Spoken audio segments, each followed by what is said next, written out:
Everyone, अब हम एक नया टॉपिक कवर करते हैं जो कि है ट्रांसजेनिक एनिमल्स। ठीक है, तो ट्रांसजेनिक एनिमल वैसे बनाए जाते हैं जो किसी भी एनिमल के जीन के अंदर एक फॉरेन जीन डाल दिया जाता है और वो उसकी जीनोम में जाकर इंसर्ट हो जाता है। ठीक है, foreign genes are inserted into the germ line of the animal so it can be transmitted to the progeny. अब फॉरेन जीन जर्म लाइन में ही डाला जाता है ताकि वो प्रोजेनी मतलब next generation to generation pass होते जाए। ट्रांसजेनिक टेक्नोलॉजी के डेवलपमेंट के कारण बहुत सारी फिशेस, लाइव स्टॉक या अदर एनिमल्स भी बनाए गए जिनमें जेनेटिक जो सीक्वेंस थे उसको अल्टर करके बनाया गया। ठीक है, फर्स्ट ट्रांसजेनिक एनिमल जो है वो था सुपर माउस, जो कि राल्फ ब्रिंस्टर और रिचर्ड पाल्मिटर ने 1982 में बनाया था। और ये बनाया गया था bye inserting the human growth hormone gene in mouse genome. तो माउस जीनोम के अंदर एक ह्यूमन ग्रोथ हार्मोन HGH को डाल दिया गया था। अदर एनिमल्स जो जैसे कि पिग हो गए, गोट हो गए, काउ, शिप वगैरह, जैसे शिप में हमने डॉली द शिप पढ़ा है।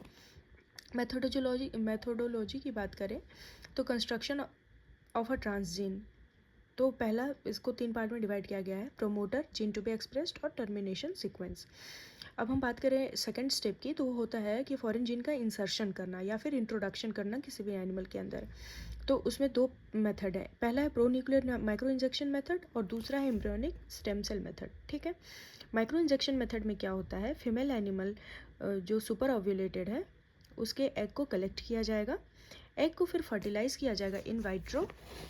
फर्टिलाइज करने के बाद जो ट्रांसजीन है जिसमें सॉल्यूशन वो प्रेजेंट है, वो उसको इंजेक्ट कर दिया जाएगा मेल के प्रोन्यूक्लियस में माइक्रोपाइपेट के हेल्प से। ठीक है, अब क्या करेंगे कि एग जिसमें ट्रांसजीन प्रेजेंट है उसको ओवरनाइट छोड़ देंगे इंक्यूबेटर में ताकि वो 2 सेल स्टेज में चेंज हो जाए।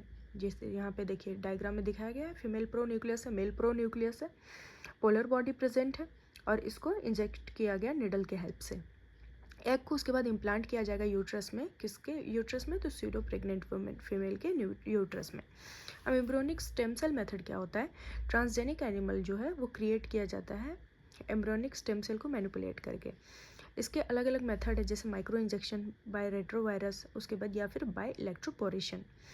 ट्रांसजेनिक स्टेम सेल जो है वो इन वाइट्रो ग्रो किया जाता है और ब्लास्टोसिस्ट में इसको इंसर्ट किया जाएगा और इम्प्लांट कर दिया जाएगा होस्ट के यूट्रस में। थर्ड स्टेप में हम देखेंगे तो स्क्रीनिंग और होता है ट्रांसजेनिक पॉजिटिव्स का। तो ट्रांसजेनिक प्रोजेनिस जो है वो स्क्रीन किया जाता है PCR के हेल्प से ताकि वो एग्जामिन हो और जो जीन है उसको इनकॉर्पोरेट किया जाए उसके अंदर। फर्दर एनिमल ब्रीडिंग जो है वो किया जाता है ताकि हम मैक्सिमल एक्सप्रेशन को शो कर सकें। जैसे हेट्रोजाइगस ऑफस्प्रिंग जो है वो मेट किया जाता है होमोजाइगस सर्वाइवर के साथ। यहाँ पे डायग्राम बना हुआ है, तो डायग्राम में आप इजीली समझ सकते हैं। पहला मेथड देखिए, एम्ब्रियोनिक स्टेम सेल को लिया गया, सिलेक्ट किया गया सेल जिसको एक्सप्रेस करना है, डिजायर्ड जीन को लिया गया, इंजेक्ट किया गया, इनर सेल मास धीरे धीरे ग्रो किया और उसको यूट्रस में इम्प्लांट कर दिया गया फॉस्टर माउस के। सेकेंड में प्रो न्यूक्लियाई मेथड से डिजायर्ड जीन को बाहर निकाल लिया गया वेक्टर के हेल्प से, उसके बाद इम्प्लांट किया गया यूट्रस में। ठीक है, जब इसको टेस्ट किया गया ऑफ स्प्रिंग में कि उसमें जीन वो प्रेजेंट है कि नहीं जो हम लोग ट्रांसफ़र कर चुके हैं, उसके बाद male heterozygous offspring produce होगा और होमोजाइगस ट्रांसजेनिक स्ट्रेन को शो करेगा।